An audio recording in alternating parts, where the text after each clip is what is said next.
Hello, hi, morning, Prof. Are you ready? Can we start? Uh, yes, I am. Okay. Um, Mm.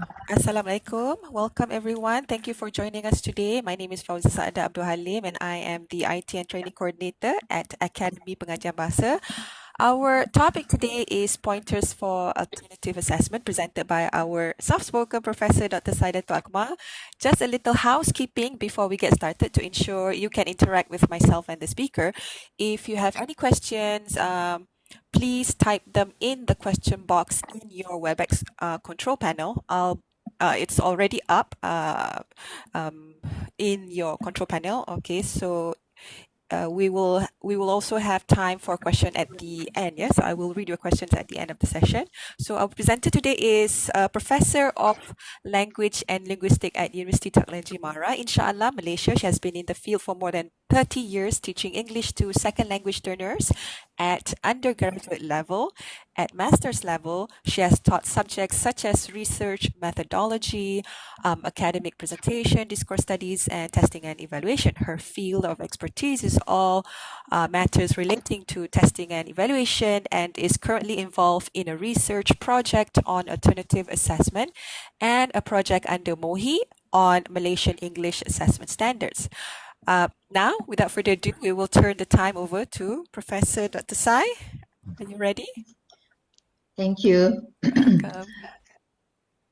Assalamualaikum warahmatullahi wabarakatuh. Can everyone hear me? Yes, Prof, we can hear you. Can I? Okay. Thank you. Thank you, Fauzia, for that nice introduction.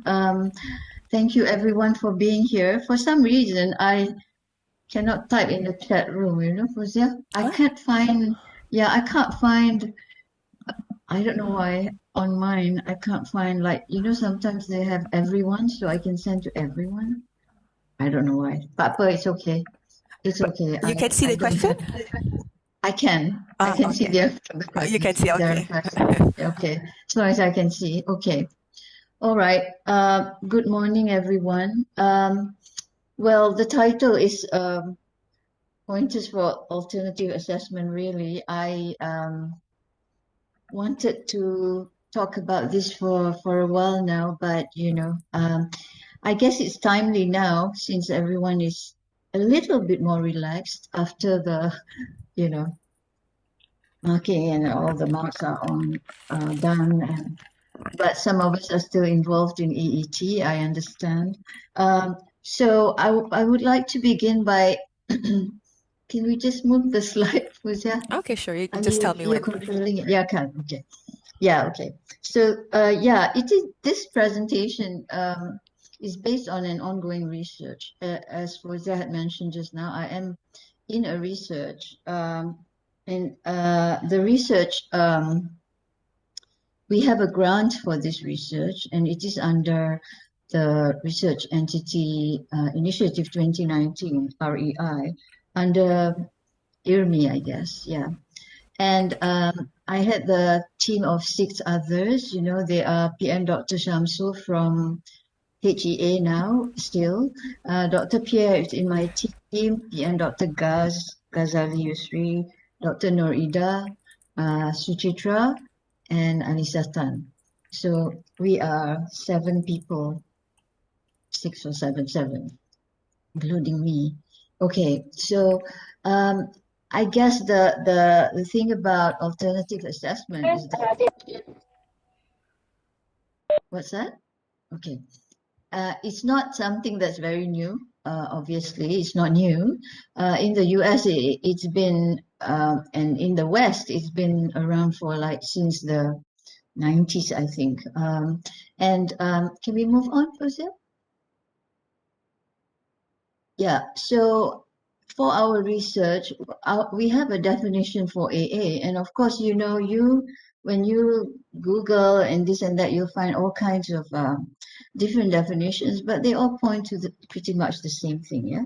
So alternative assessment, as opposed to what we call the traditional assessment, uh, should measure learners' proficiency, in our case, in proficiency in language, in performing specific tasks that are directly associated with learning outcomes. I know that previously when we developed our syllabuses with OBE and all that, we also talk about course learning outcomes, and we do have to match, what we teach, what we assess to the learning outcomes. And so it's no different for I call it AA, senang. And with AA, the learning progress of a student can be seen in both depth and breadth. Some of the alternative, evaluations used are portfolios, peer assessments, discussions, public speaking, and so on. So any form of um, task that involve performance. Okay, I'll explain more. So what was used to be called authentic assessment as well is also performance based, and I know some sites or books called portfolio assessment is also a category, but actually it is also a type of assessment. Yeah. So yeah, I mean, some terms are used interchangeably, and I will clarify that in a bit. Um, there are several traits. Yeah. For example, they have to be alternative to the traditional ones. And we think of traditional testing as the paper and pencil type, where all students in a classroom or in a big hall um, sit together, and they sit for one test, and the test is everybody answers the same questions, yeah? And and it's paper and pencil, meaning they write their answers, they respond to the questions on paper, so they write their answers out. Um, so we think of those tests more of like they are the traditional types. Um, so they must involve some form of performance or tasks that are related to real life situations, and I will explain this a bit further in a while also. And they need to be process oriented. So there's something by Shepard, and I think many researchers now talk about performance and process. Yes. Okay, moving on. Was it? Yeah, and these are some other descriptions. And Wiggins, this guy named Wiggins, by the way, he has passed away, and he did pass away in 2015 in his last lecture, and then the document was published. And these are some things I took from Wiggins' book or document, yeah. So it is for him. It's more mainly he's one of the earlier proponents of alternative, or what they used to call authentic assessments. So a hands-on task, as the phrase suggests, is to be distinguished from merely paper and pencil exams.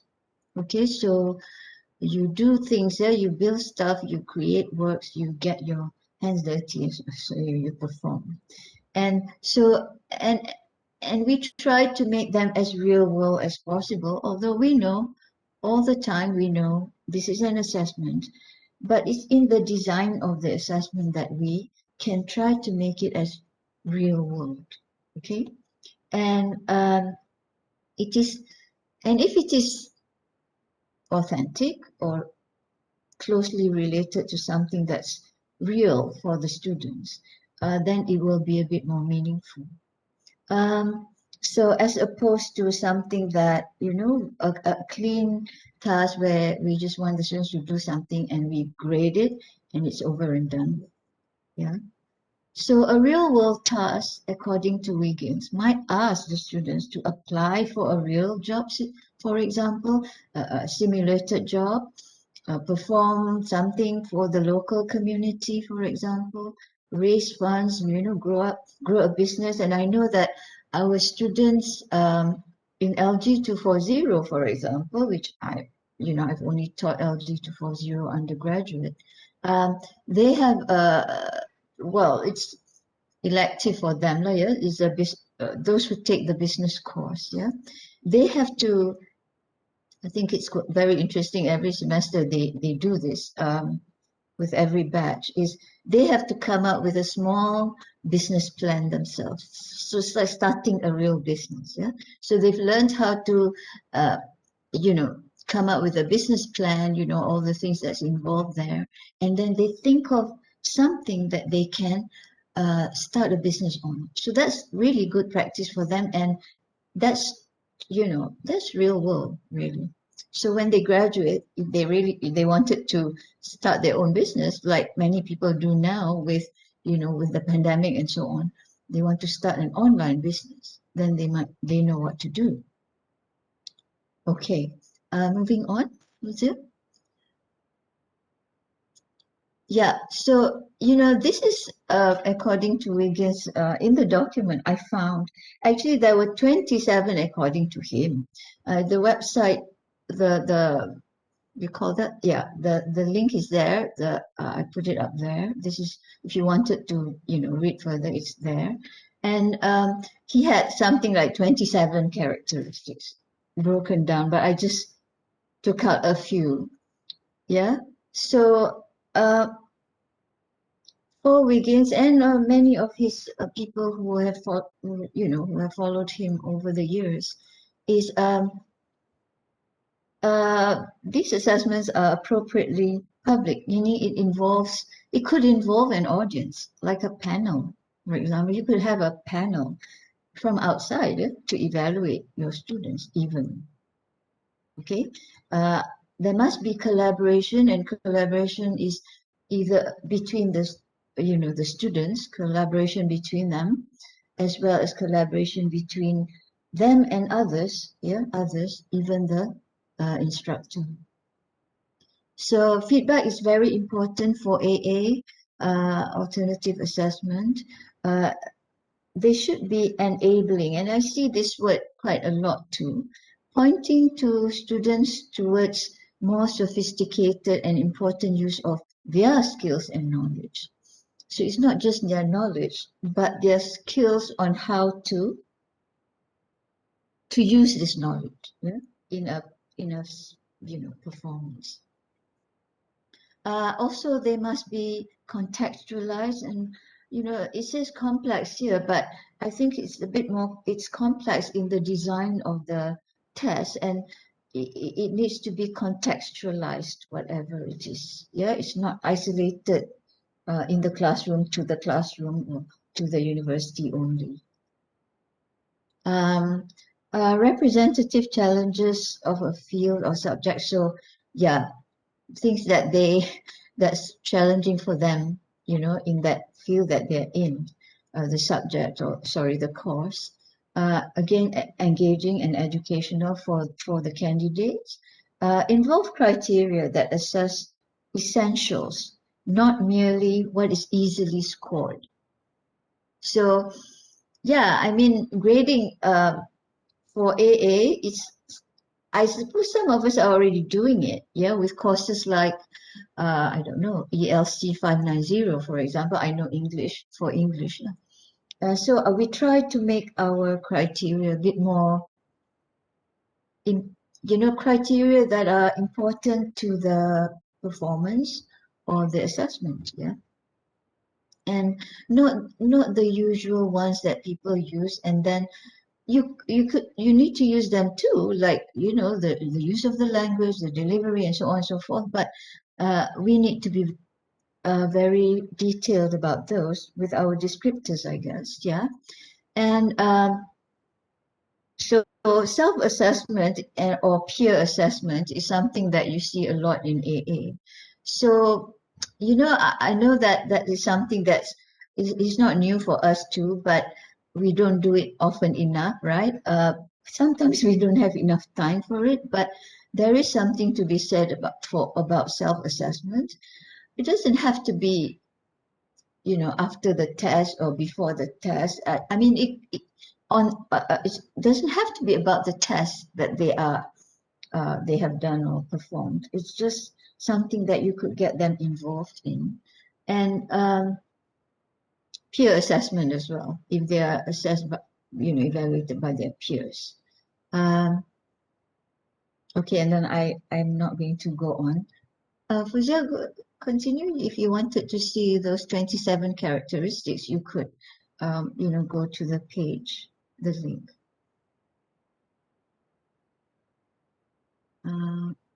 Moving on, Fuzia. Um, I'm sorry I put this in because maybe it should have been earlier.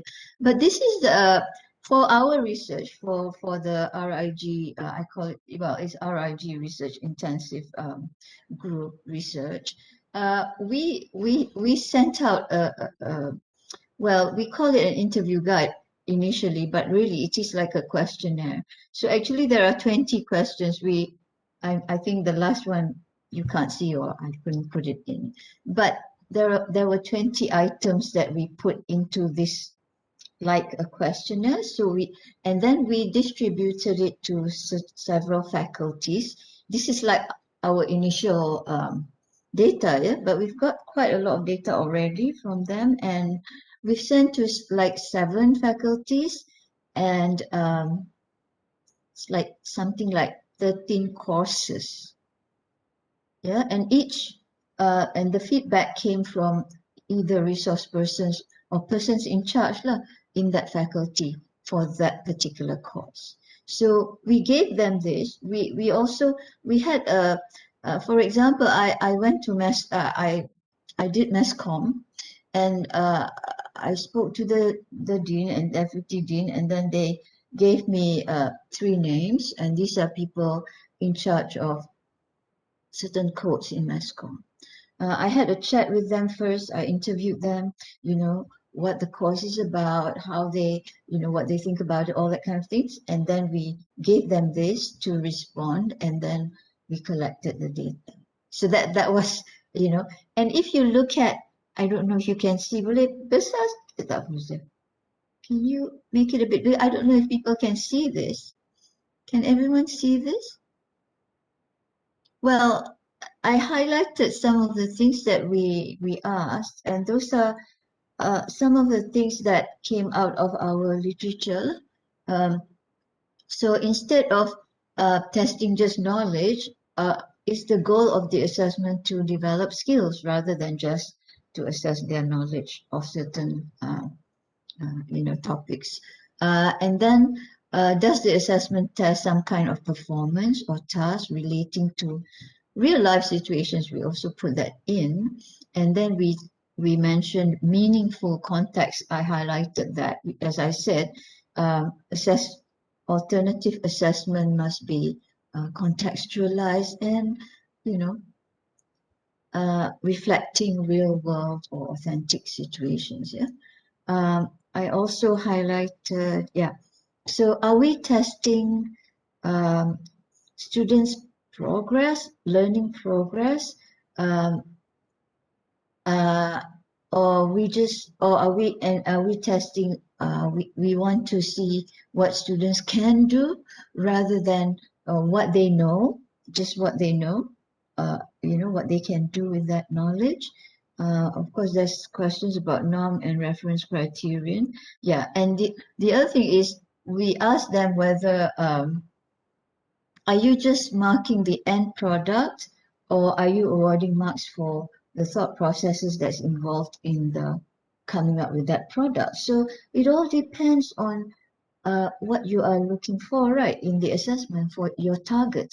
However, with AA, I think we are more interested in the process that students go through when they are coming up with this end product. And that's why a lot of times, collaborative work is encouraged so that they can work together, so that we can see that how they do it together rather than one person alone. The other thing that's very important in AA is, of course, feedback, and we see this word all the time. We already know, even in traditional assessment, we know that feedback is very important, feedback that we give to the students or the candidates. And with AA, though, because it's, as I said, it's process-oriented, right? So feedback will be given ongoingly. And in that way, only assessment can be something that's for learning rather than, looking back to what they have learned. retrieving what they've learned. So this is an ongoing process. Therefore, the feedback will be given ongoingly as well as they prepare for this final product. Okay. And yeah, I think I think the last question 17 and 18 too, I thought that was interesting. The are we assessing some competition between the students or the candidates, or are we emphasizing on cooperation, not competition? Like I'm better than you, or I can do this better than you, that kind of things. Yeah? So we don't want to encourage. Competition is important. Is also important, but we want to encourage more cooperation between them, doing work together, yeah, collaboratively. Okay, yeah, moving on.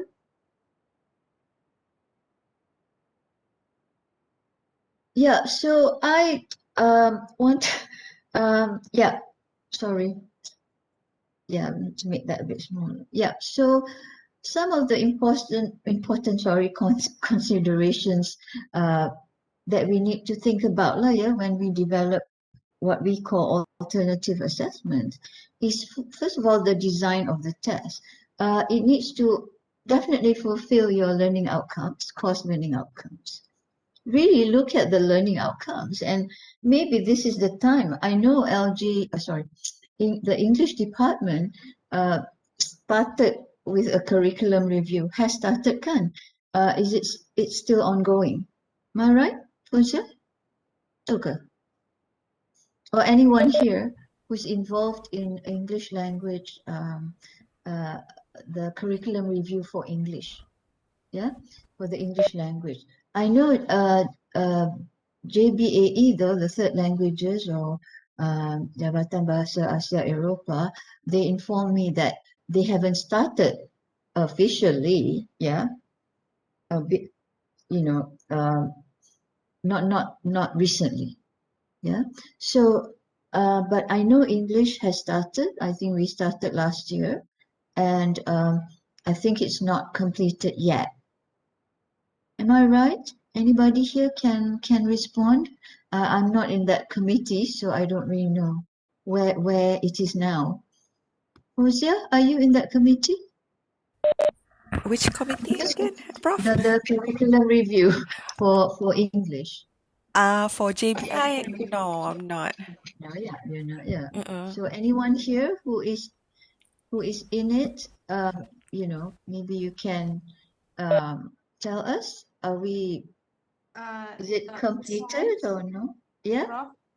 yeah. This is Yati here. For Oh, GBA okay, okay. English, it's in an ongoing process. We started in Yeah. 2017. It's an ongoing process of updating the curriculum. Oh, okay. Yes, I That's ongoing. know. Yeah, I know. You But it's not mentioned that, completed, correct. like you say. It'll be completed, Correct. inshallah, by this year. Okay. Good The morning. morning, yes, Parimala. I am in that committee. Yes, So we yes. are still in the process. Yeah. We are still looking at the courses and the CLOs and things like that. So it's still Okay. ongoing, Dr. Sai. It's ongoing. Yeah, but you started was it December, Parimala? Yeah, we started, I Early. think, 1.5 years ago. It's still Oh, ongoing. I thought you started you had the meetings at Blue Wave Hotel. Yeah, Was it? we've started Yeah. before that also. Okay, okay. That was just the presentations, yeah. Yes, yes. Because we are looking at all levels, pre-dip, diploma, degree. So Yes, it's quite a lot, I know. it's quite a Yeah, lot. a lot. Yeah. Yes.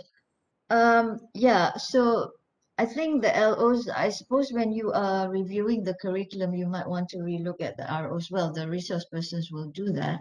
But yeah, and uh, we try to make the learning outcomes as real, not real, but something that is meaningful for the students, relatable to what they're going to be doing post university and things like that. I think that's what we have to consider. Perhaps then that will allow us to also review some of the things in the syllabus lah. Yeah. Yeah. Okay. Overall, thank you, Parimala. And Welcome. yeah, so that authenticity is what is related to that. Of course, there must be context. You can't just give them a situation and there's no context. And again, it must be engaging.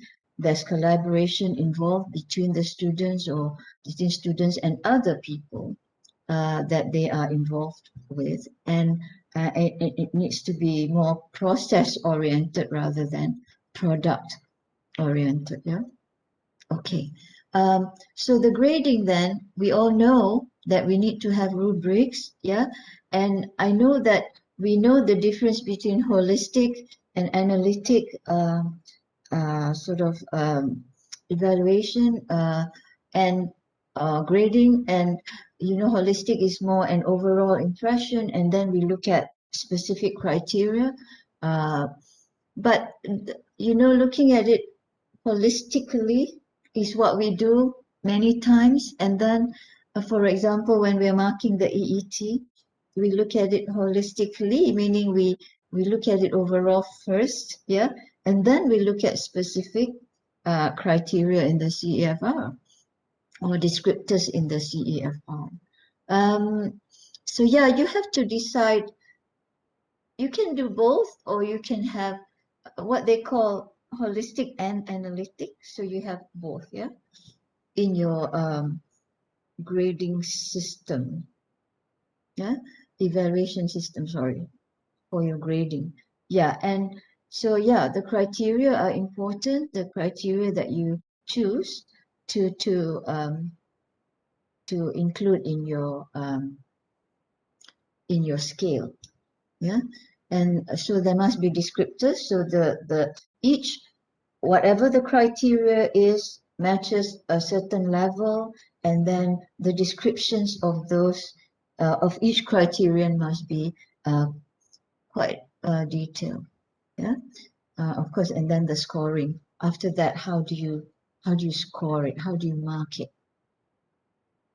And providing feedback is something that's important, simply because it is an ongoing process, it's process oriented, etc., etc. So what's important is how frequent you are able to give feedback, and I think that has to do with timing also.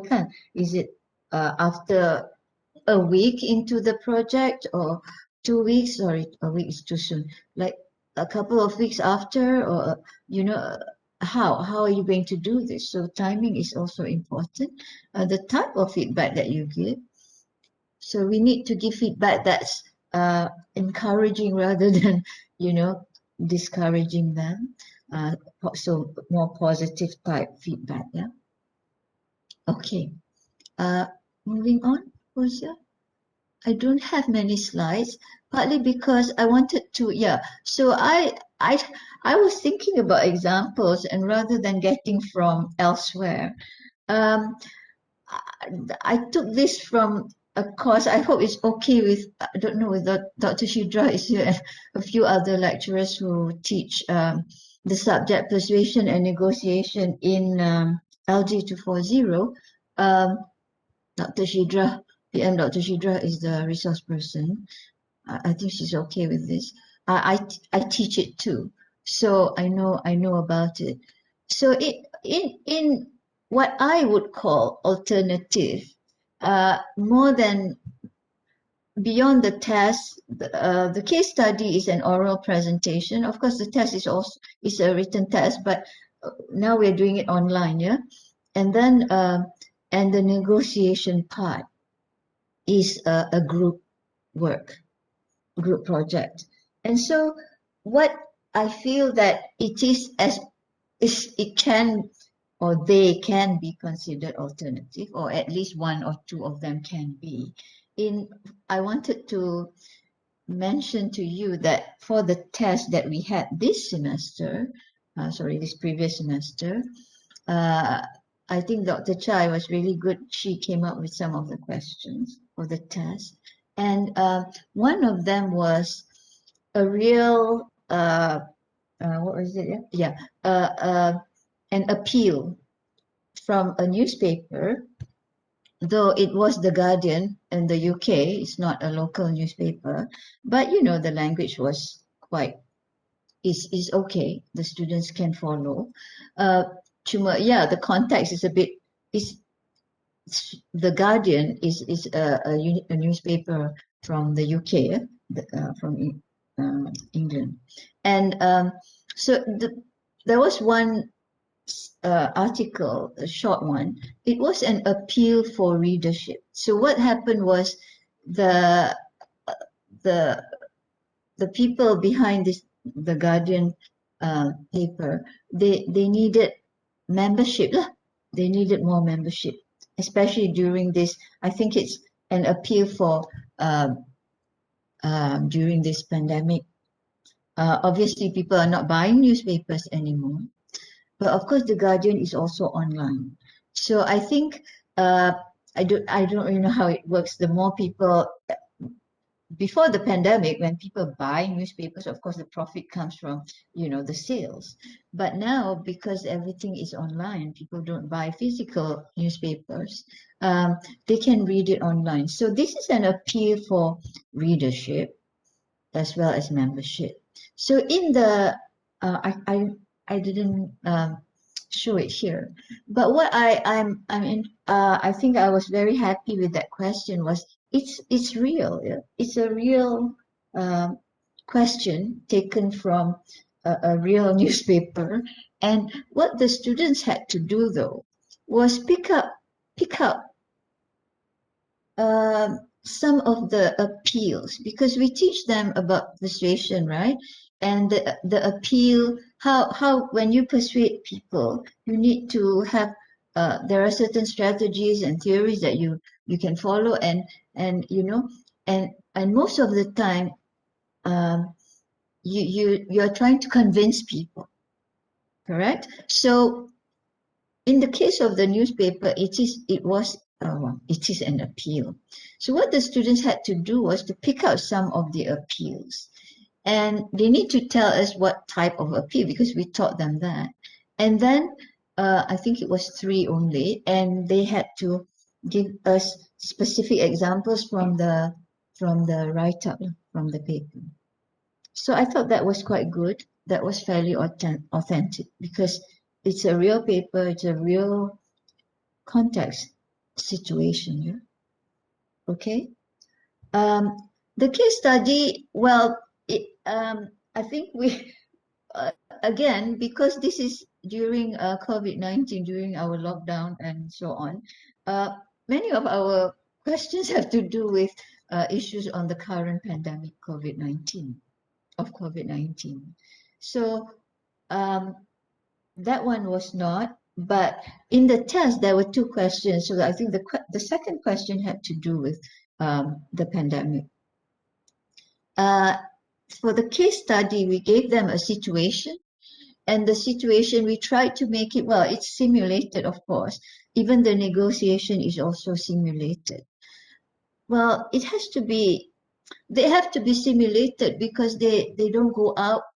They don't go outside to interact with other people. They are interacting amongst themselves for a group project. Yeah? But you know, programs like MassCom, and of course FITA, and maybe even music. I'm not sure, but I know MassCom for one. You know, courses, programs like journalism, you know, advertising and so on. They go out and find out from the world out there, the world of advertising, the world of journalism, the world of broadcasting, yeah, and they get feedback from people there, or they have little assignments or tasks that they have to do, and some of them may be evaluated as an assessment. So I think programs like that have that opportunity to become, you know, alternative in their assessment. They or have that opportunity to allow their students or get their students to go out and do something. But I'm going to share with you in a little bit another one. So for our case study, for example, which was just oral presentations, and that's individually. So the closest we could do was the question that we gave them was very much related to the pandemic, the current times. And if I'm not mistaken, it was something about, how students in higher education now are facing, health issues, especially mental health, being on lockdown, being at home, working from home or wherever they are, and not being able to interact with their friends, their lecturers, and so on. So this can affect their physical health as well as mental health. And so I think the question was around that and how you want to uh, persuade some students, your peers. I think in this case, we made them, the presenters, to be representatives from the Ministry of Education or something like that, or someone from that department, education department, to talk to students, on how to address this and to suggest, activities on how they can overcome this. Doing, having classes from home and so on and so forth, ODL. For the negotiation task, we have what we do is there are two groups of three or two or three in each side, two sides, and we make them represent something real. For example, this time we had, again, it's something to do with pandemic, but related to food. How food is how food is what do you call this, prepared, how food is delivered to you, and how it is from that end right onto your table. So we in order to do that, the students then divide themselves into two groups, one representing what was it? Malaysian Consumers Association. The Malaysian Consumers Association for the people, right? And then the other one was the Retailers Association. So what they had to do was actually do a lot of research, looking for information, real information from newspapers, from websites, from the internet, and so on and so forth. And then when they get together, they negotiate. So the issues come from the MC, the consumers first, and then the retailers will address that and then tell them how they are overcoming these issues. So we tried to make it as real as possible, except that they are talking to each other. And when we did it online, it was not really an issue. We did this live, so I had like 4 or 5 or 6 students at one time, and I'm listening to them, and they are talking to each other. Yeah, they are not together in one place, but they are interacting. Okay, right. Tapa, I just have a bit more and then I'm done. Then I think you can ask questions or you can post some questions in We the have a few chat. questions already, Prof. Yeah, already. Okay. Let me just finish. There's one more slide, I think. Was there or two Okay, more? all right, sure. Yeah. The next one, I think is, yeah. The next one is my second example. Sorry. Uzia, can you move on? The next I know it's quite a bit. The thing is, I got this from, I think Suchitra is here, is in the group somewhere. If I'm not saying this right, Sue can jump in anytime, yeah? Sue, Suchitra, are you here somewhere?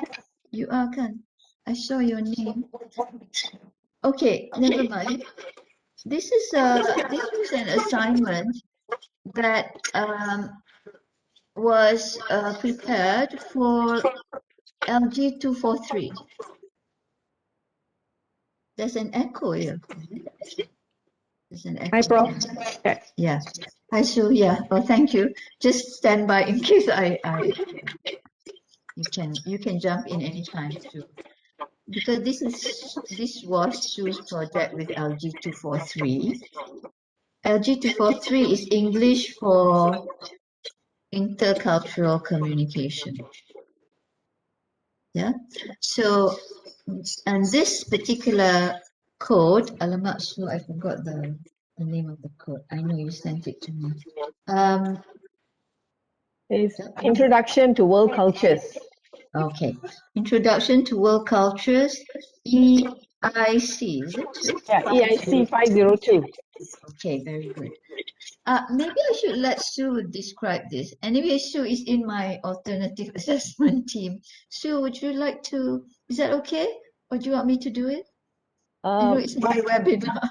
I think she can describe it better. Good. Yeah, Mm. well, where do I begin? Actually,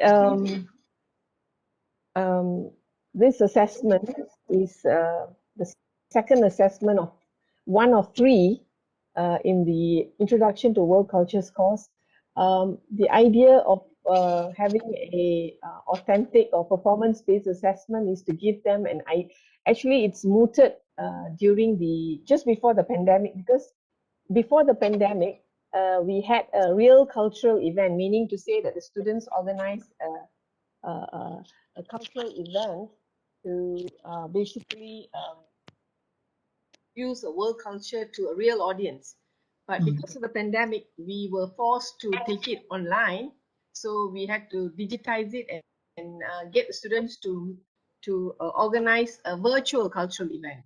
So we call it VCE, or virtual cultural exhibition. Okay, because we couldn't have an event, so we decided to convert it into an exhibition. So basically, it's a very progressive. The design of the assessment is very progressive from the point of there's phase one is where they develop a proposal, and then phase two is they pitch the proposal, and it's a 40% assessment, and each of these phases we allocate like 10%. Yeah, and then phase three is a promotion, the promotion phase where they promote their virtual cultural exhibition via a blog or their Instagram account. And then, of course, stage four is the final, what you call that, staging of the exhibition. So they give it's all done virtually. So there are 4 stages, and it's a small group project, 4 of them in each group, and we have actually in the task sheet. The task sheet is a very detailed task sheet where each one student is tasked with one what do you call that, with very fixed tasks, so that this is to avoid free riders. So each one will contribute for all the 4 phases. Each one student in the group will what do you call that, will take on a role. Yeah, unlike the traditional one where everyone what do you call that, gets involved in the event by just organizing it into, they break themselves up into small groups, and each one group, each group takes one. There are 4 people in a group. Each group will showcase a particular exhibition featuring a country. So when we talk about culture, they will feature history, they will feature lifestyle, they will feature food, everything that culture defines. Is that okay, Do Prof? they choose one? Yeah. Do they choose one, like maybe lifestyle sahaja, or they have to include a few? Or No, all? they include everything. So each Everything. student will be in charge of one aspect of culture I within. So see. in case Okay. if they want to if they want to showcase African culture, so each one student, it's defined in the task sheet where it says they either do folklore or literary work or costumes or traditional games. So each they are given a range, so they can choose any one of the themes they want to feature. And Okay. it's quite it's a lot of work, but the good thing is that they now know, after doing the virtual cultural exhibition, they now know how to choose the right platform to feature their exhibition, and they learn a lot in the sense that they go through many phases. Yeah. And they start planning from week 4 onwards, and then they present their work I think in week 10. Yeah. Okay. Thank you so much, Sue. You're welcome. Thank you. I couldn't do a better job than that. But I just wanted to highlight to people that, this, as Sue mentioned just now, it's a lot of work involved. I think it's the planning that's a lot. Planning Sorry, the. Dr. Sai, I must say something. Now, Yeah, okay. for each of these phases, there are fixed rubrics that has to be created. The I was rubrics just are about very to ask you. important. Yeah, okay. Correct. For each phase, there is a set of rubrics. So, because otherwise, because they are evaluated based on these 4 phases, right? So, if they've gone through, they have to go through a proposal development phase. So, you mark that, and then the pitching, the promoting, and then the staging. So, you can see that, in terms of this is a lot of work. It involves many hours. But most RPs have a team. I don't know if you have a team, Sue, but I think I've always thought that it's not just one RP. There is a team, at least 1 or 2 other people. Yeah, so you can work together. Now, I think what is important here, as well as some examples that I showed just before this for persuasion and negotiation, we try to get the students to do something. One is it's very much related to the course, of course. Yeah, it's English for intercultural communication. Ours just now was persuasion and negotiation. That's the name of the course. This one is introduction to world cultures. So they learn about all these things. They learn about theories and strategies and concepts and a lot of things, yeah, and what they all entail. And by this time, by this assessment or in this assessment, they have to put all of this knowledge together and also together with 2 or 3 other people and collaborate and then figure out how they're going to do this. So our guidelines for the assessment must be very clear. Otherwise, we don't want to leave the students in the dark and say, okay, come up with a video. In the video, you have to speak in French. Sorry, Yati, I'm just exaggerating. You can't do that. Yeah, you need to have more specifics for the students so that then they know how to go about it and they go about it accordingly as well as effectively. And then they are able to produce something that's worthwhile, not just for us, but for themselves. And it is a learning process for them as well. Clearly, yeah, they would learn for themselves, from each other, from the instructor, from so many parties. And unfortunately, with the pandemic, they can't go out. But I think it's relaxing a bit now. So like some of our students, I was talking to my team the other day, and the internship that all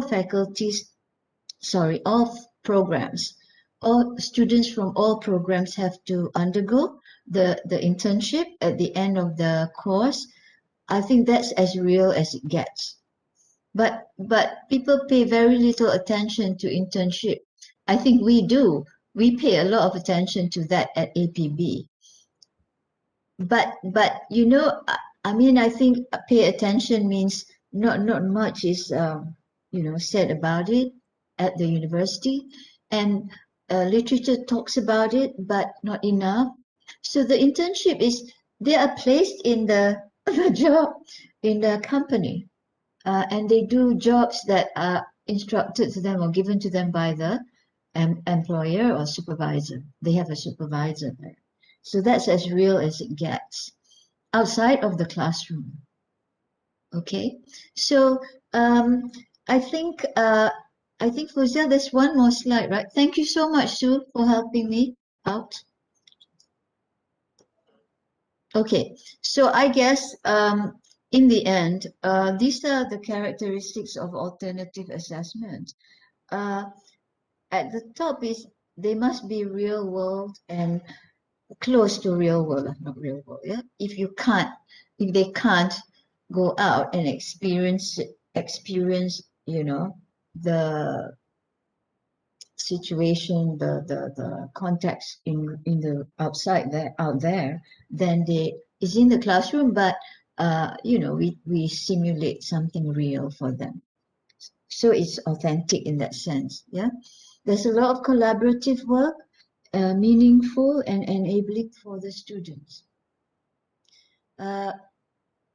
So the task that we design for them must be meaningful as well. It's authentic, it's meaningful. Otherwise, they might find that, why do I have to do this? This subpart, why do I need to go through this? Yeah, something like that.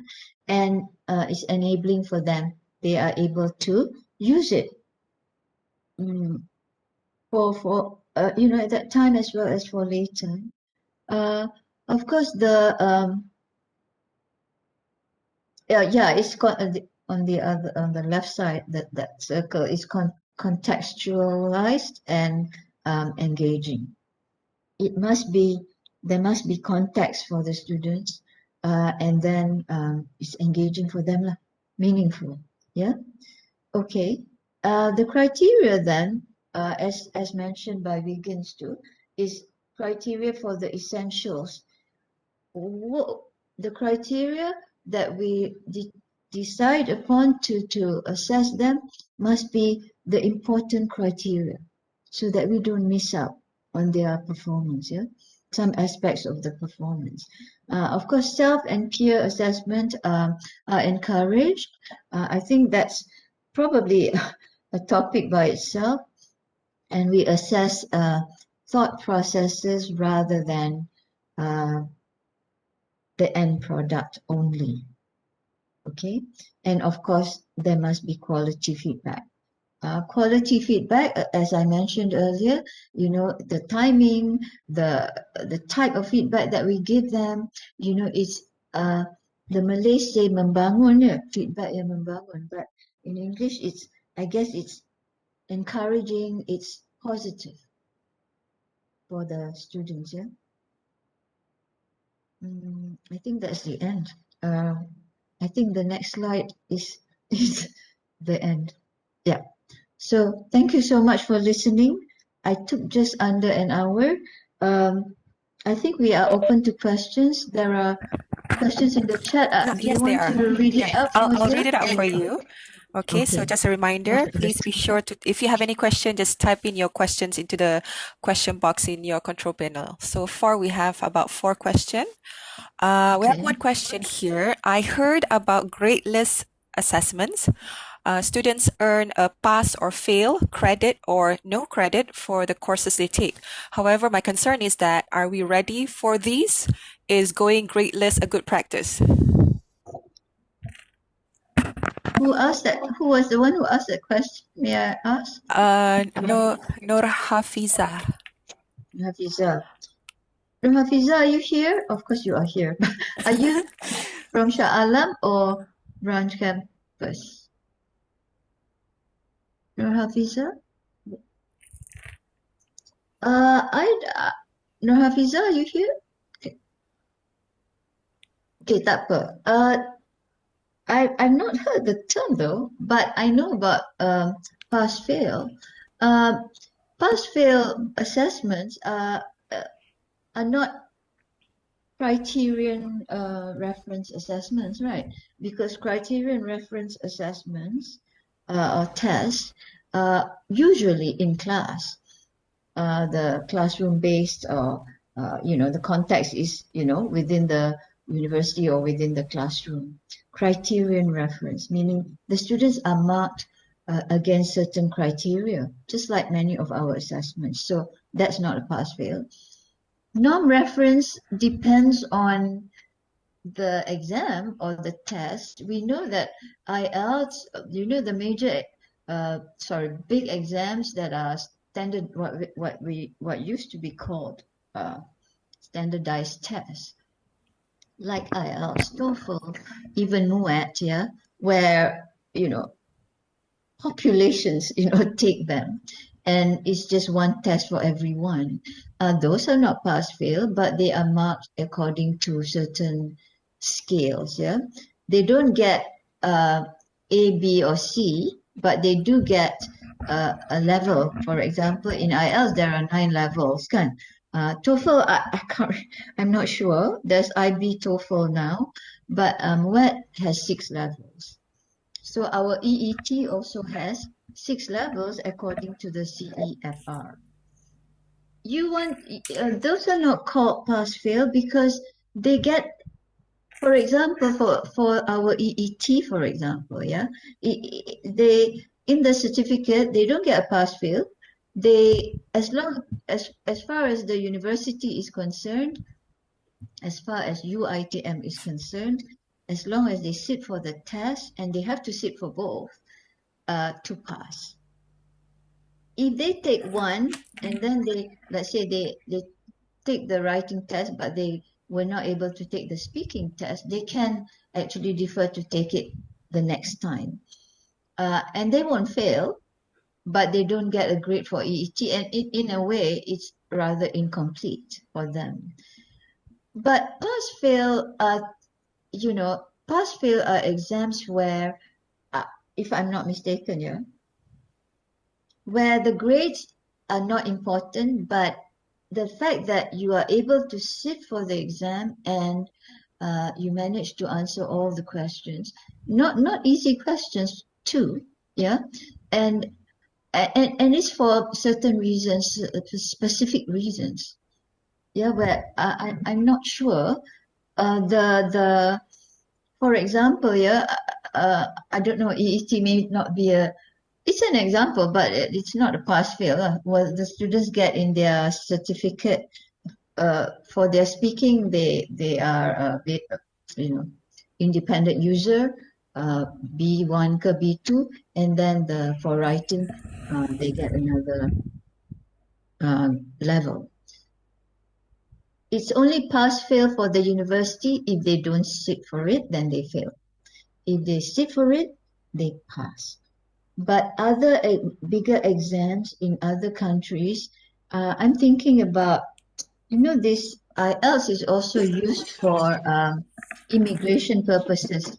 Apparently, if you want to migrate to Australia, you have to sit for an IELTS exam. Not the general IELTS, but there's a special exam for migration. Kan?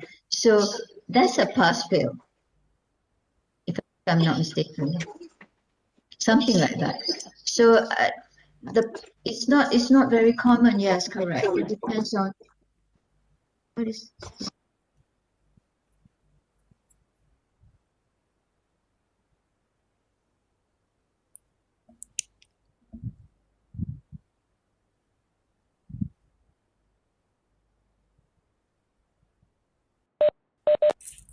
Hi, Prof. Can you? Okay. Yeah, it automatically muted me. I don't know why. Sorry. Yeah, WebEx, I think. Is that okay? Did I answer that question? Probably not really, not fully.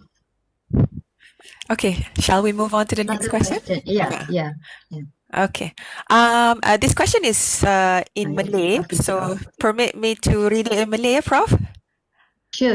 Okay. Maaf kalau lari tajuk, kalau kita guna penilaian alternatif dan dari permarkahan tersebut dilihat sememangnya lebih 50% pelajar dapat A. Macam mana kita nak nilai permarkahan semasa? Perlukah naik grade? Apa SOP untuk perkara ini? Wow.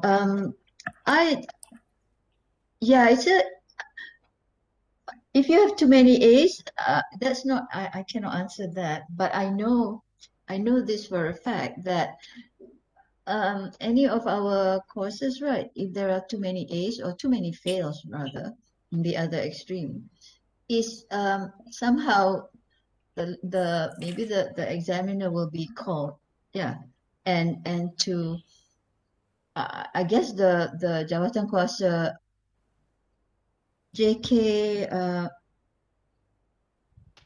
apa ya, JK jawatan kuasa academic faculty kan, yang the final one that looks at exam results and so on. If your course has too many A's or too many F's, too many failures, then you might be called to explain lah why there are too many A's. Does that? I think that's all I can say, because I don't know how to respond to that as on the assessment side, part. Okay. Mm. Okay, there's another question. Mhm. All right. Prof, I seek your opinion on this. For courses that require students to speak, can the alternative assessment be something such as creating a video blog, or IG or TikTok videos where students have to speak and perform tasks? Although some of us see this kind of task as something unconventional academically for people born before the 90s, ouch. But I believe this is real world for them, more authentic. Well, I was talking to my nieces and nephews yesterday about millennials and the Gen Z. So we are very clear now that the millennials are people born 1984, correct? To 1995. I think so. I don't belong in that Yes. Are category. you a millennial? Yeah. No, I'm not. I definitely am not. I'm a baby boomer. But yeah, and anyone above after 1995 are the Gen Z lah. So I'm half and half on this. Uh, it it's good because these are new platforms that people, can use for their performance, whatever performance, how long or short it may be. And I know that I don't know TikTok very well, but I know that they're just short videos, right? There's a Yeah. time limit. So, 16 seconds to 60 seconds, I guess. I think 15 yeah, seconds to 60. 60 seconds is a minute. Yeah. 15 15 to seconds. 60. Yeah. So minimum of 16 up to 60 minutes. 60 Then what seconds. about Instagram? You Uh, can put videos there? yeah, you can put videos, you can have live a feed. Okay. Also, is there a limited time?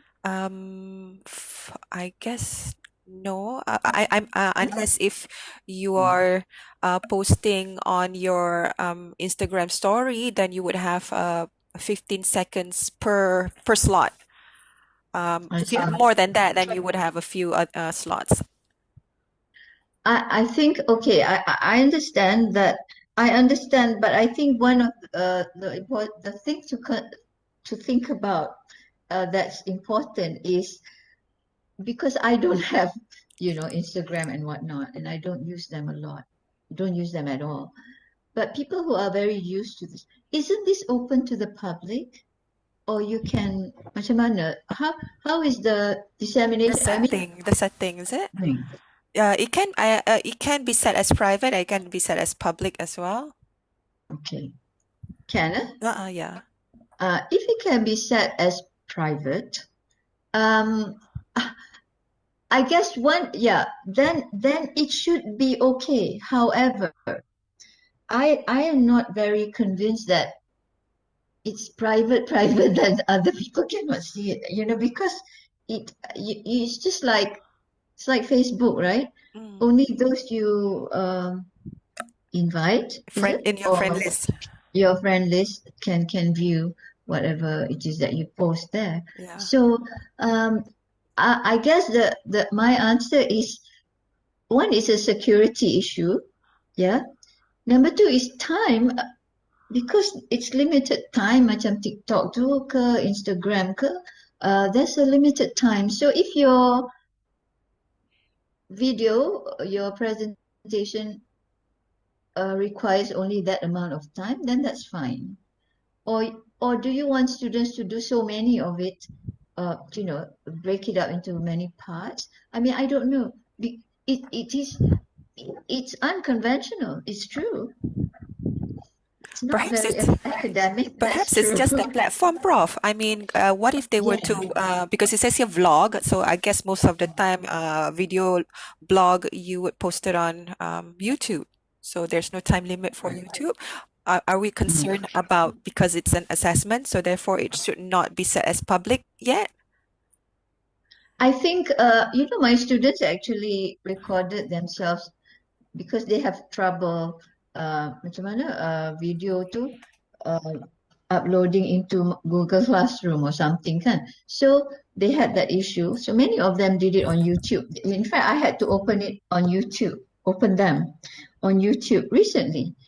But it's private, isn't it? It's only just for me to view. Betul ke? Yeah. I guess depends also. I mean, you look at the students just setting like it can be set as private or public or unlisted. Yeah, I did ask them. So they said, yes, only you can view it to Uh, assess it. After that, they would remove it lah. all But right. I think, or they can leave it once it's been graded, can, if they want to, you know, because I've seen other students can assessments on YouTube and the older ones. The thing is, I think the issue of security, I think we have to worry about that, one. And then, of course, time, depending on the task that you set for them. If the time is limited, then there'll be a problem for them. But on YouTube, it should be okay, provided that, again, it's a security issue. And just like we are doing ODL now, can many of us are marking or have marked or are marking, were administering the EET writing test. Those who have marked, who have administered EET writing, right? So the students did it on UFuture. I mean, UITM required them to do it on UFuture. That was not APB's choice, but although APB said okay, UFuture, but we had some things that we wanted to put in place, but they said it's too complicated. So they just did it on YouTube as is. Now comes the issue of plagiarism pula. That's such a big thing now because first of all, I don't know who's writing on the other end. You know, I can't see their video writing. I can see gambar dia on UFuture, right? But I can't see who is doing it. Somebody else could be doing it. That's one. Number two, For them. we also discovered we discovered a lot of plagiarism. Well, I mean, you know, I am at home. Nobody's stopping me. I just Google it, and then some of them clear plagiarism. So we detected. We just put it into Turnitin or whatever on Google, and we detected some plagiarism. So, you know, these are things that we need to think about when we do assessment on platforms that are, well, yes, they are just platforms, correct, but they are not secured for assessment yet. I mean, you know, I think the big recently there is a test called Lingua Skill. You can Google that too. It's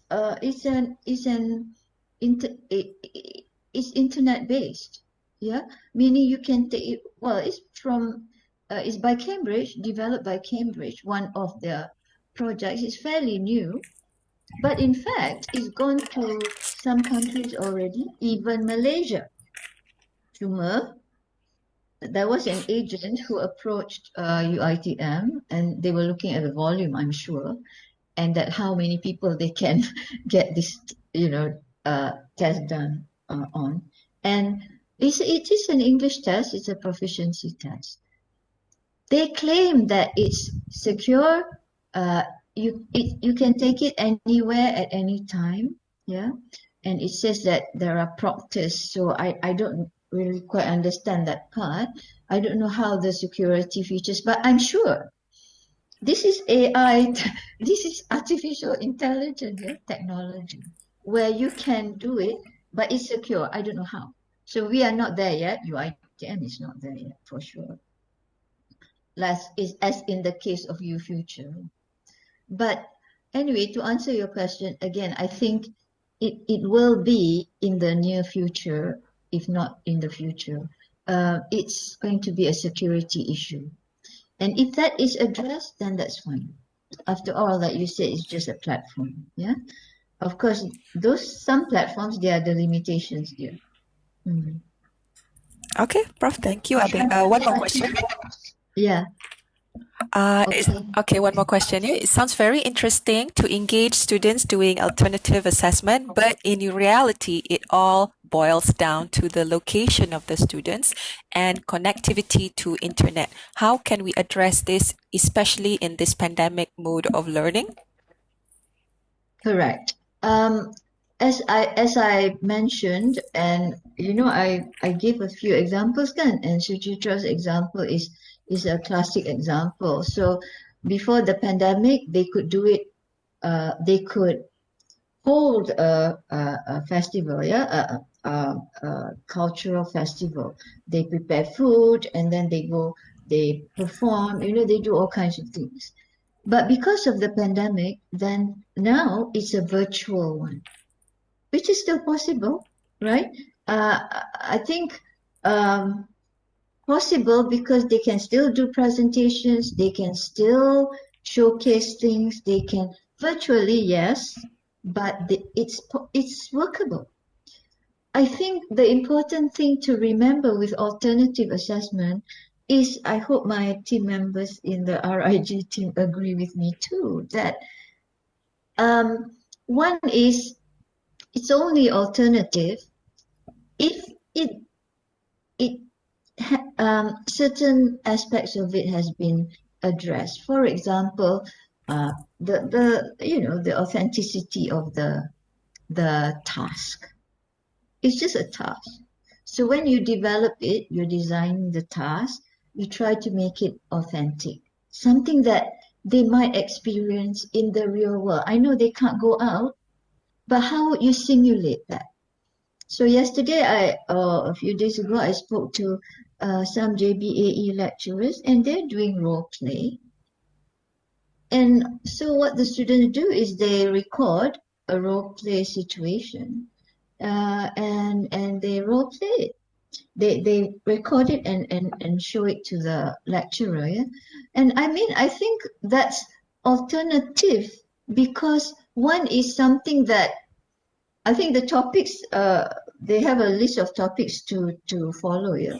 And also bahasa ketiga, they told me that their target is just A2 in UITM on the CEFR, because it's only 2 hours a week. They come in with zero knowledge of the language. They don't speak the language at all. So the target is A2. If they can go to B1, well and good, yeah. And a small 0 point something percentage are proficient, are more proficient, but that's because of their background. So the role play, for example, is I think it's authentic, because they have to choose a situation which they might encounter in real life. So, for example, I don't know, I remember watching one, but I don't remember the situation. Yati, could you help me out here? Can you give me a topic that you give the students for role play? Depends on the level. Contohnya, they want to go to shopping, asking for direction, things like that lah. Okay, itu yang basic lah. Oh, Yeah. okay. Memang Yeah, basic. so giving directions, asking for directions and giving directions. So that's at the lower level, kan? At the more advanced one, the situation would be a bit more than that lah, more than that. Like? They are that level, Dr. Sai, A1, low, A1 and Yeah. low A2. They're not Okay, that, so asking for directions, describing certain yes, events, yeah, yes, something like that. about the So weather, okay, describing about the place. yeah, okay. So yeah, because they are at that level, the target is that level. So I think that we need to find ways and means. The least we can do, or maybe the most right now, is that we need to be able to simulate. Simulate means we try to make it like the real thing, kan? So uh, the negotiation, for example, that we have our students sit in two groups and they negotiate. Our concern is not concern. Our assessment is whether they know how to negotiate. The simulation comes when they take on a role, a real representative of some association or organization. Kan? And then what are some of the things that these two organizations, when they negotiate on certain issues, how would they say it? What would they say? What would they say? How would they negotiate it? That's the focus of our assessment.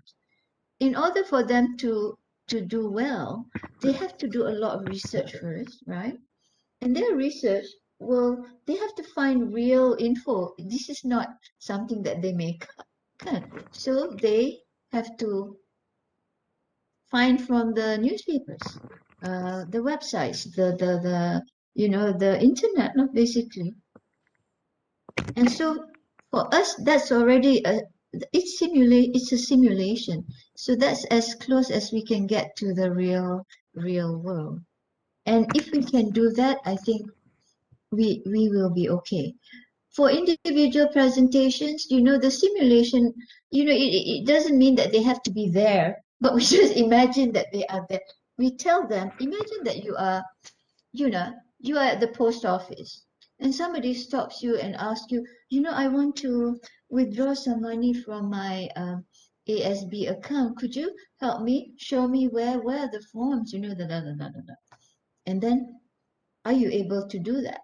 Are you able to give them clear instructions? I know you can just point. Some people will just point, at the counter or the place where all the forms are. But the test is whether they're able to give directions, or if I have to get somewhere from here to that place, how do I do it? Where do I go? How do I go about it? Yeah. So I think the we need to simulate it such that it's like the real situation. That's as authentic as we can get for now. For now, of course, when there is no pandemic anymore, things are different, can. But for now, and I mean, some of our students doing internship, as I mentioned earlier, that some of our students actually had to go to the office, and some were asked. Well, they started their internship before the pandemic, right? In January or February. And then come March, it was pandemic. Some of them had to go home and work from home. Some of them went home and then they had to go to the office alternately, some days they go, some days they don't. So, I think the companies also cannot have them work. I think the interns are okay, but they are full-time staff. They can't have them work full-time at home. It's quite difficult to get things done, kan, and monitor and so on and so forth. So I don't know. It all, again, for that context, it all depends on the company, the type of business, that kind of things. I don't know if I hope I've answered some part of to some extent your question. Is that Dr. okay? Sai, Yeah. Sue here, Suchitra here. Okay. Yeah, perhaps I can help you Yeah. clarify certain things about the as one of the questions by one of the first participants who asked, what happens if you have more than 50% scoring A's? Yeah. Yeah. Well, my courses, or at least the courses in LG 243, which are the alternative-based assessments, there is a tendency, definitely. But the caveat is this: the fact that it is a criterion reference assessment, whereby we are looking at certain set criteria from taking them from amateur skills to expert skills. So it's totally okay because we have criteria that measure their performance rather than measuring their learning standards. So you can justify it that way. That's how I did, yeah? Because it's criterion based, it's not norm based. So there is no question of bell curve. If it's norm based, you can say there should be a bell curve. Yeah. Yeah. Thank you, Sue. Yeah, so exactly. So if you have many A's and then the Jawatan Kuasa academic in the faculty calls you, you justify it that way, because we have set the criteria and it's very clear. And I can, well, if they want evidence, you can show how you assess the students. And if they deserve A's, they deserve A's. Yeah. Dr. Saidatul. Yes. Yeah, Tiara here. Yeah, this Well, topic is very relevant and timely manner. I think everyone feel that we need this alternative assessment, I guess.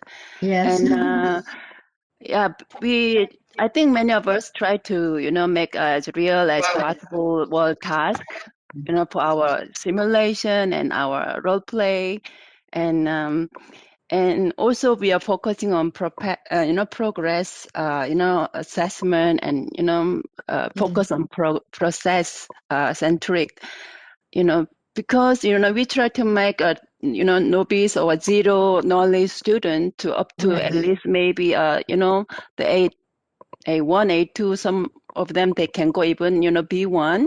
We have witnessed many semesters. But the assessment is one thing, I just want to get just now, Sue talked about the rubric progress process rubric. Because I have some, dilemma when at the time of, key in the mark, I see all the students already achieve, achieve because a lot of, we have effort, to give them in between. There's a lot of feedback we are giving, very tiring.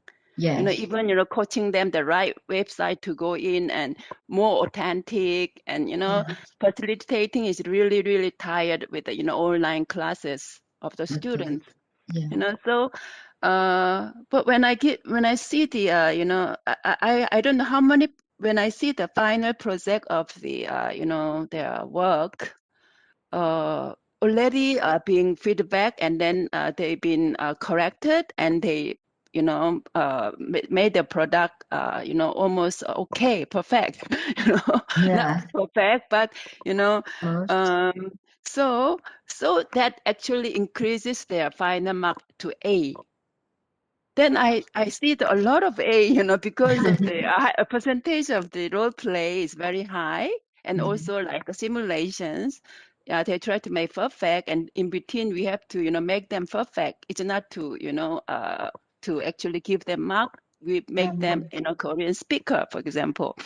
So I feel that the assessment, the assessment key in mark is very, very not really realistic, and we need to do something with that. Or we don't give them ABC mark, or we just let them pass or not. The different criterion. What I do usually for when there's a lot of A, I go back to C and then the progress. How much of input I give to them to make them perfect. And then I try to reduce mark. Honestly, I have to tell you. And in order to, so that is every time I got a, stuck where. So I just heard about, Suchitra talk about rubric progress, process-based rubric. Can you elaborate more? Or can you give me, how do you actually give them mark? in each stages, or how many stages, or what percentage we have to give to the final product, and how many percent for the the Yeah. process. Thank you, Tara. I mean, I think I totally agree with you. That before I answer that question, or maybe Suchitra can justify her for her course. But the thing is, I seem to have read, I can't remember now, maybe 2 years ago in 2019, there was a gentleman, a Malaysian guy, who wrote in the newspaper, because I read it in the papers, that he thinks that the system of giving the students grades A, B, C, D, E in schools as well as universities, but I think he was talking more about schools. And then he was he was talking about the whole school system in Malaysia. I mean, I think it's a good article. When I read it, I thought, oh my God, I don't know when we're going to achieve this. Like not giving them grades, but in fact, giving them like a report card where you just describe, what they have achieved where, and in this aspect, how much have they gained. And he was talking more, he was a bit more what do you call this, extreme, like he was saying every school, and they can, yeah, I think the point was it's not one mold fits all. That was his point. I remember that article. I can't find it now. I'll look for it. But he said that you can't treat every child the same. That's what he was saying. So he thinks that the whole system needs to be, revamped. But that's talking about schools. And I mean, before we get there, I mean, I'm sure we are in a country where our education system, as much as we like to pride in our own, or we have a lot of complaints about our education system, um, we are not there yet. However, I think at our level, Tara, not the university level, yeah, because I think we cannot, like you and I, we can't change the university punya system. Sure. Yeah. Perhaps the deans, at the very least, the deans and the heads of the, PTJ or whatever, they should be fighting this out at the Senate, and if it has to be agreed in the Senate and then the board of UITN. But at our level, for sure, we could try to make our assessments, and you're doing it already with Bahasa Ketiga. I am amazed that you bring students from zero to, bukan zero to hero lah, but zero to at least a functional level. Yeah, they can actually say something in that language. They can tell you, a few things. Maybe not hold a long conversation, a dialogue. Am I right? But Yeah. they can function, yeah? Like they can give directions, they can talk about the weather, they can talk about their family, that kind of thing. So, or what their hobbies can.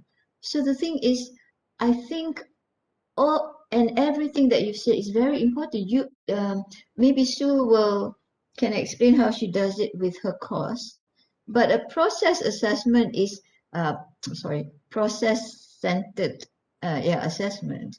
The rubrics must also be process-centric, meaning at every stage where and we don't want so many stages lah, because Very tired.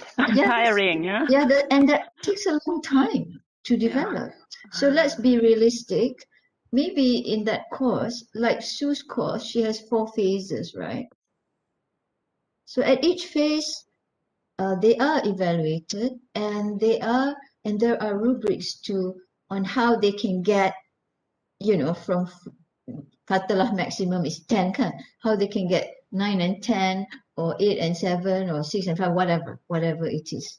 But that must be very clearly defined, and even that takes a long time to create. So perhaps for your, let's say, like role play, like you say, they spend a lot of time preparing, and they send you things and you give them feedback, and they send you things and you give them feedback, and then they send it back to you. I don't know how many times.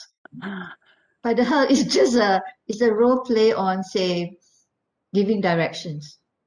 So we also, so we need to be clear about things for the students as well as for us. How many times we want to, at what point do we want to give a score, give a score, a mark? Mhm. Let's say so the role play is how many percent? 20%, is it? Or 30%. 30? But 30, okay, so now you have to break down the 30, right? 30 involves what? Planning, Yes. I don't know. For the script, The script, and presentation, basically these two basic, the criterion. So if you want to for include the preparation part so that you can give them some marks, so that you're tired, giving them feedback back and forth. Is also, I don't know, 5%, I don't know, 10%, there's no specific number. It all depends on how much attention you pay to that. So I think when you give marks, let's say, to make it easy, 20%, right? 20% is a percentage. It's just a percentage. But your raw score can be, of course, more than that, and then it's converted to 20. I am not a mathematician, but a few times I have done that. I think the more variables you have, the difficult, well, yeah, and then the smaller the difference between, for example, for you to get, yeah, I notice this every time I mark in different subjects, but the more, meaning, let's say you have too many criteria. You have criteria, let's say you have 5 criteria, but each criteria is then broken up into many parts. In total, there are so many. And then the grand total is like 100 or 120 or something like that. So what are the chances of the students to scoring? Because everything now is divided by so many denominator, dia banyak sangat. See, I'm not a mathematician, but every time I do this, when they fulfill this, they only move 0.4. Do you know what I mean? Or 0.8 instead of getting 1 mark. Because there are too many parts to it. You understand what I mean, Tiara? yeah, yes. So to be realistic, don't have too many. 20% is the percentage. But your raw score can be more. 100 or less. Up to you. It all depends on how much you want to break that criteria. Let's say criteria of delivery. Yeah, criteria, no problem. We have a criteria like, Betul. grammar, I mean, the expression part and also like understanding part, and understanding part more like grammar or, or context. And we have subdivision. Okay. But my question is, the progressive, progress part, how many percent, you're concerning, and then final product. Let's say, for example, if I want to give, let's say for grammar point, I want to check, I want to give mark, but grammar, I've been feedback many times for, to check their script. Korea, Then, Bang Ji-yun. Yeah. sorry, who called Who's my that? name? Yeah. Did somebody call your name? Awesome. What? Yeah, Did so somebody have something to say to Tiara? No? Okay, never mind, Tiara. Continue. So like, let's say, the maybe grammar components on script. So a students group, maybe one group, for example, I always ask them, I have a grouping in the team, Google, Yeah. team, then they just upload first draft, and then I give them, highlight and feedback. Then they just leave it there, then I come back and then check several times. So at the final product, their grammar is almost okay. because they corrected almost all. Yeah. So, Correct. you know, so that percentage of, you know, giving mark on the, you know, the feedback time and the final product, how many percent do I have to give? You know, or, you know, I usually just give a mark based on the final product only. Then at the end, their marks all going up. Yeah, because your marks are divided that way.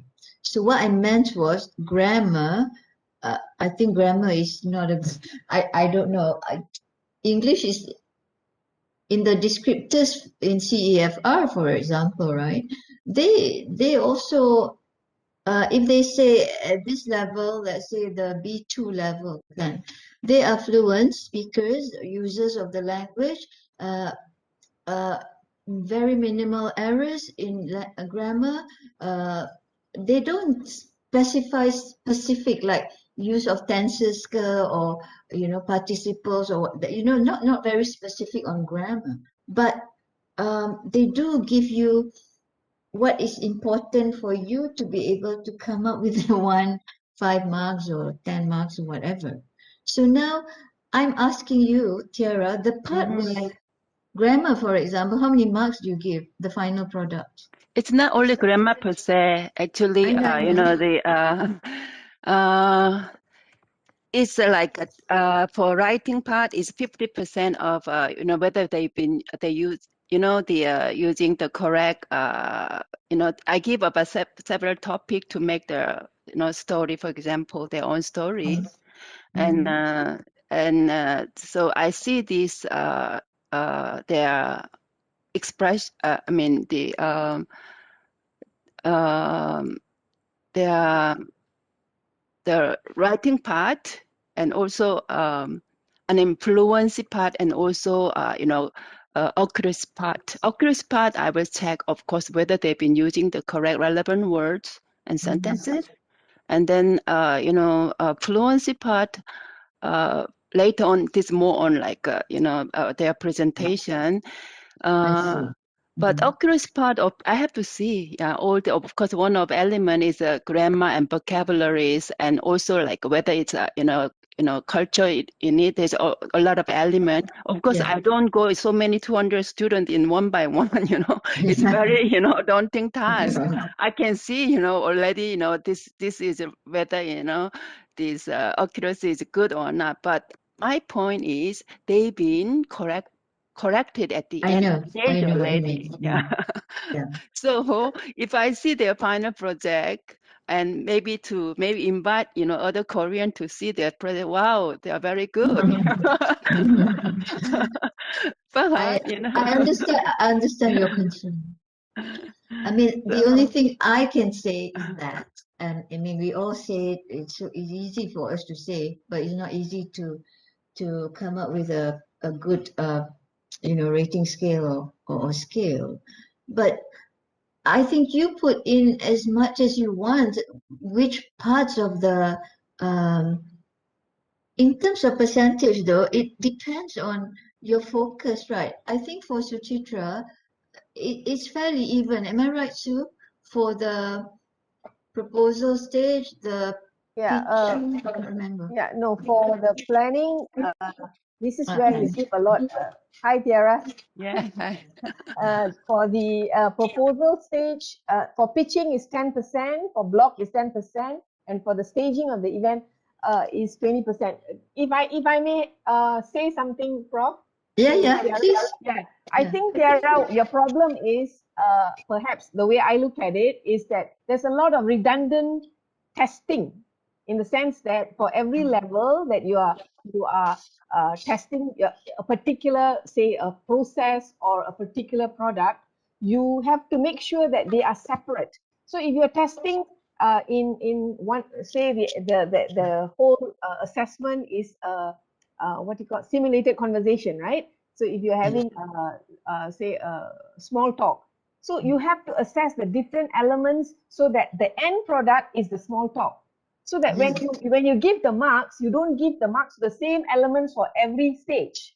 So that's very important. Like for me, I have the planning stage, I have the pitching stage, I have the block stage, and I have the staging stage. So for each of these, the culmination at the end is the virtual cultural event.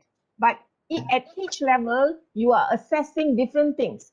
Now, another thing I like to tell you is also, I encourage, because initiative, perseverance and self-directedness is a 21st century skill.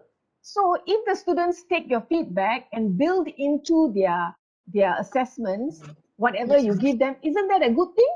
Because in the workplace, they are expected to do that. So why are we concerned about trivialities like whether, because it's progressive in nature, I feel that you have to reward them for the initiative.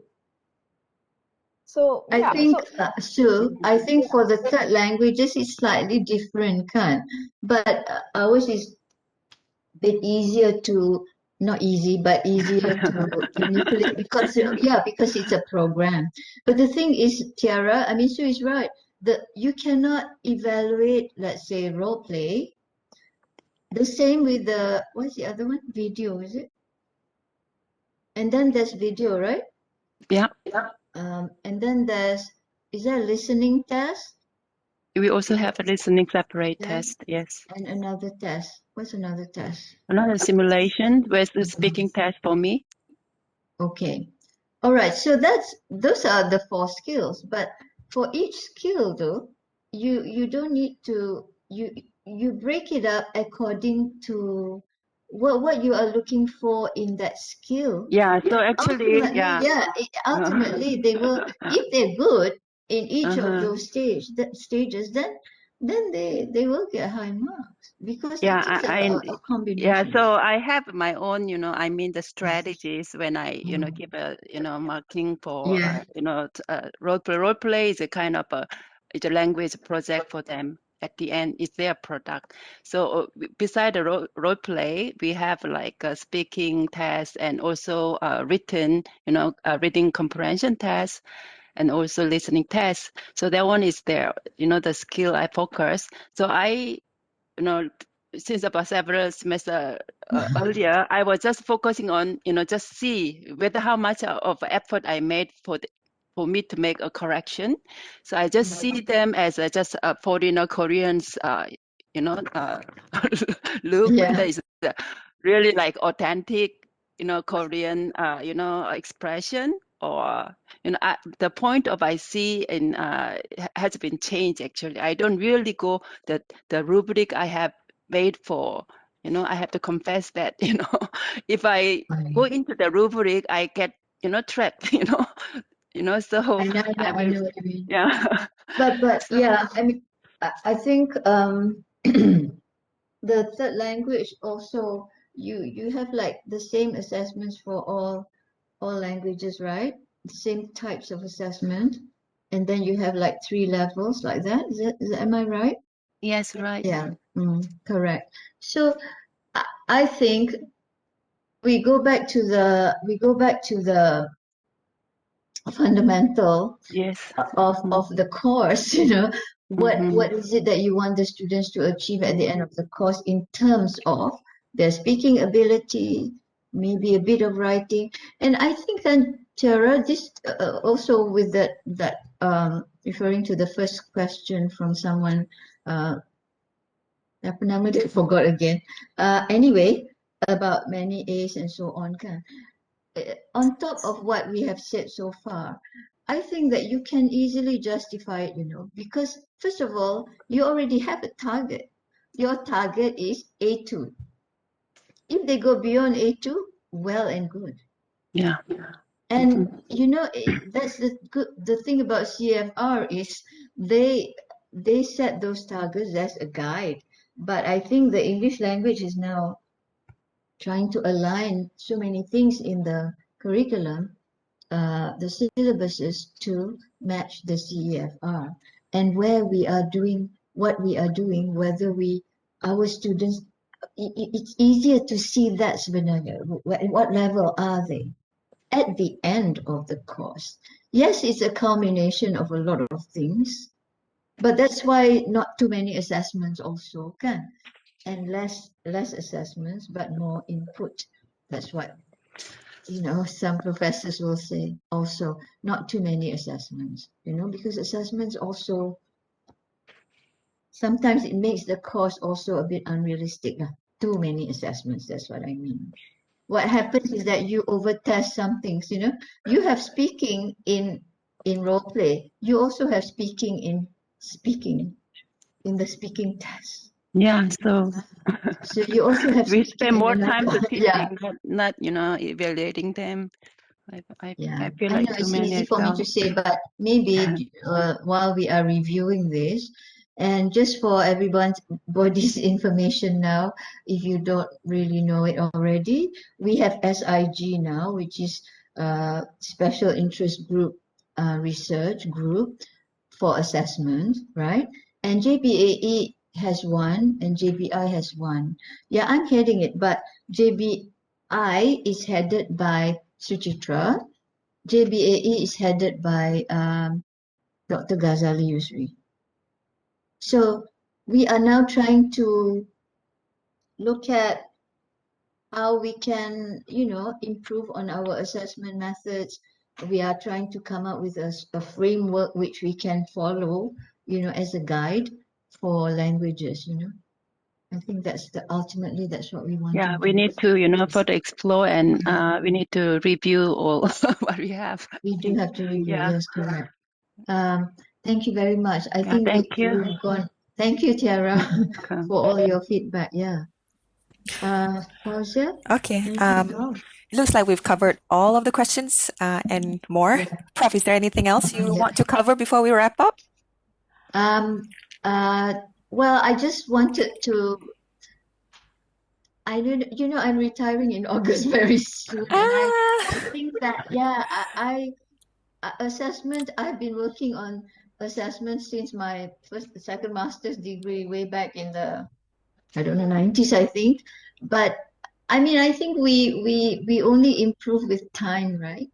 Uh, I would say that you know, alternative assessment, it's not that we're not doing it. Some of us are already doing it. Um, we just don't know that it is alternative assessment, maybe. Some of us know it, yeah. But it's just that remember that whatever assessments that you want to give the students, um, I I want to, I know Prof. Barry, I don't know if you guys remember from way back, he came to give us workshops on EET and other things. He said that I remember him saying not too many assessments. I think it's a lot more teaching, or you know, teaching meaning, you know, in the classroom, doing things with the students, getting them involved, etc., etc., rather than assessments. Having said that, we need assessments too. So when we say alternative assessments, it's just another name for certain assessments that go beyond just testing their knowledge. Do you know this? Do you know this? Why is this and this like this? Like this? Um, we want to go beyond that. We want to try to give the students a bit more, something that's a bit more meaningful for them while they are doing the assessment. And I think all these project-based, you know, student-centered, all these are just, these are the one, these are the terms. Because now, more and more so, we don't want to penalize one individual. We see how they work as a team. Outside of the university, yes, they are also appraised individually, kan? But most of the time they actually work in a big team. You know, they may not be the head, they are in the team, or they may be the head, but they also have to work with the team. So a lot of collaboration, a lot of think about the criteria that you want to include in the assessment, in the scale, and then each criterion must be spelled out clearly what is expected of each criterion, you know. And I think that's that. And yeah, feedback is very important too. Yeah, I think that's about it. All right, Thank you awesome, very much. Prof.